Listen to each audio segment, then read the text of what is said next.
ਵੀਰੇ ਆਹੀ ਦਾ ਮੈਂ ਕਹੀ ਜਾਂਦਾ, ਇਹ ਤਾਂ ਇੰਡੀਆ ਵਾਲੇ ਨੇ ਆਪਣੇ ਮੀਡੀਆ ਤੇ ਰੌਲਾ ਪਾਇਆ ਹੋਇਆ ਕਿ ਬਈ ਕੈਨੇਡਾ ਸਾਨੂੰ ਆਹ ਬੰਦਾ ਨਹੀਂ ਦਿੰਦਾ, ਕੈਨੇਡਾ ਸਾਨੂੰ ਉਹ ਬੰਦਾ ਨਹੀਂ ਦਿੰਦਾ, ਰਾਈਟ। ਅਤੇ ਇਹ ਤਾਂ ਐਨੀਵੇਜ਼ ਜਿਹੜਾ ਪ੍ਰੋਸੈਸ ਹੈ ਉਹ ਤਾਂ ਪ੍ਰੋਸੈਸ ਹੀ ਆ, ਰਾਈਟ। ਨਾਲੇ ਇਹ ਪ੍ਰਧਾਨ ਮੰਤਰੀ ਕੀ ਕਰੂਗਾ? ਜਸਟਿਨ ਟਰੂਡੋ ਕਿਉਂ ਜਵਾਬ ਦੇਊਗਾ? ਜਸਟਿਨ ਟਰੂਡੋ ਤਾਂ ਬਣਦਾ ਹੀ ਨਹੀਂ ਕੋਈ ਜਵਾਬ ਦੇਣਾ, ਉਹਦੀ ਕੋਈ ਅਥੋਰਟੀ ਕੋਈ ਨਹੀਂ ਇਹਨਾਂ ਚੀਜ਼ਾਂ ਦੇ ਉੱਪਰ। ਇਹ ਤਾਂ ਇੰਟਰਪੋਲ ਅਤੇ ਕੋਰਟ ਦੀ ਜੋਬ ਆ, ਰਾਈਟ। ਉਹ ਕਦੇ ਕੋਈ ਸਟੇਟਮੈਂਟ ਰਿਲੀਜ਼ ਕਰਦੇ ਨਹੀਂ। ਇਹ ਤਾਂ ਇੰਡੀਆ ਦੀ ਗੌਰਮੈਂਟ ਰਿਲੀਜ਼ ਕਰਦੀ ਹੈ ਵਾਰੀ ਗੌਰਮੈਂਟ, ਕਿ ਸਾਨੂੰ ਕੈਨੇਡੀਅਨ ਗੌਰਮੈਂਟ ਇਹ ਕਰੀ ਜਾਂਦੀ ਹੈ ਜਾਂ ਸਾਨੂੰ ਬੰਦਾ ਨਹੀਂ ਫੜਾਉਂਦੀ ਵੀ।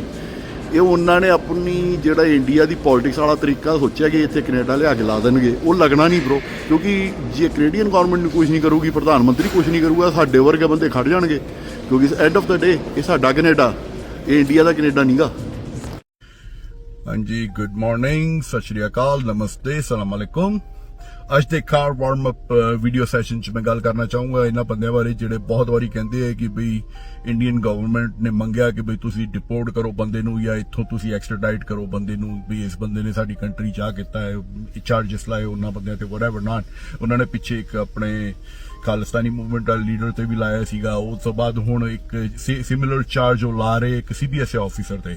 ਸੋ let me explain you what happens when India asks for example an extradition of someone from Canada। ਸਭ ਤੋਂ ਪਹਿਲੀ ਗੱਲ ਹੈ ਕਿ ਜਿਹੜਾ ਕੈਨੇਡੀਅਨ ਸਿਟੀਜ਼ਨ ਹੈ ਉਹ ਕੈਨੇਡੀਅਨ ਚਾਰਟਰ ਆਫ ਰਾਈਟ ਦੇ ਨਾਲ ਪ੍ਰੋਟੈਕਟਡ ਹੈ। That is the highest priority, that's a highest place in anything.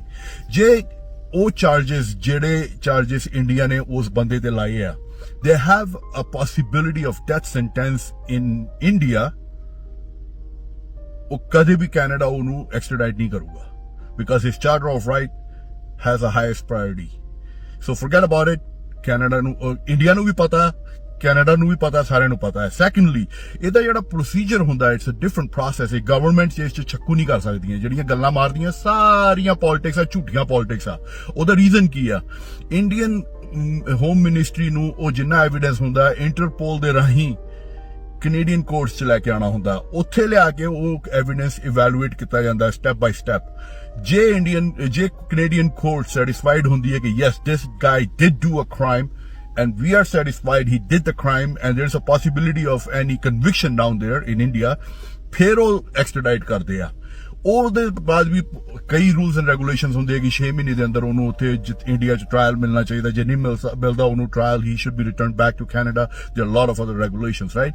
ਇਹਨਾਂ ਬਾਰੇ ਕੋਈ ਵੀ ਗੱਲ ਨਹੀਂ ਕਰਦਾ, ਨਾਲ ਬਹੁਤ ਲੋਕਾਂ ਨੂੰ ਪਤਾ ਵੀ ਨਹੀਂ।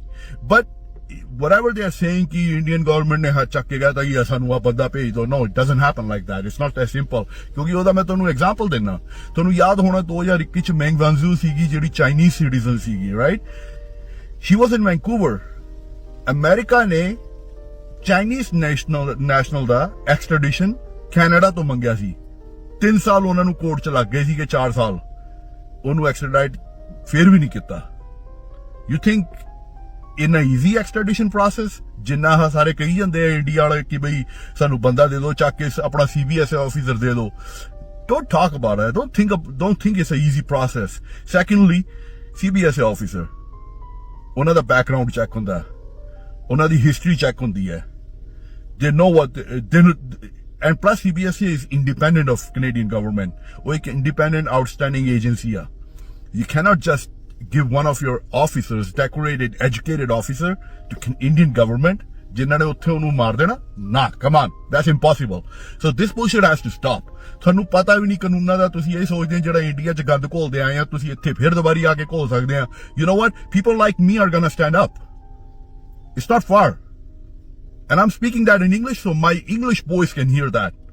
yes, we will stand up and we will make sure we correct our Canada, because this is not the Canada we came to and this is not the Canada we tried to build।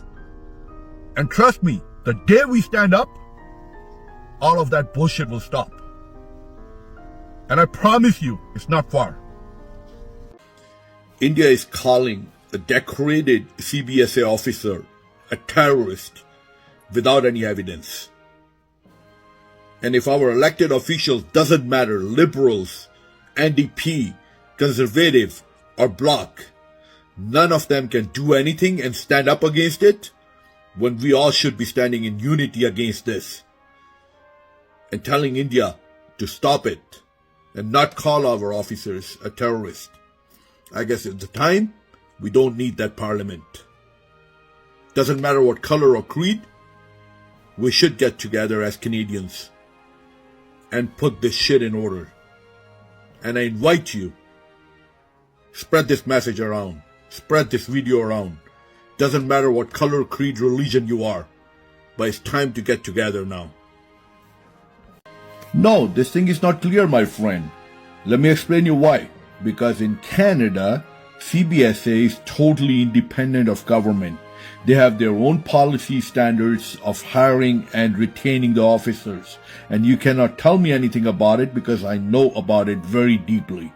Right? Government cannot tell CBSA what officer to keep, what officer to promote. They are independent of the government. It's not your India. This is Canada. Understand that. The standards are totally different. The Prime Minister or any other minister cannot interfere in CBSA, how they function and who they hire and how they keep them. There is a background check before anybody gets hired. You cannot call a decorated officer terrorist, period. Period. There are courts for that matter.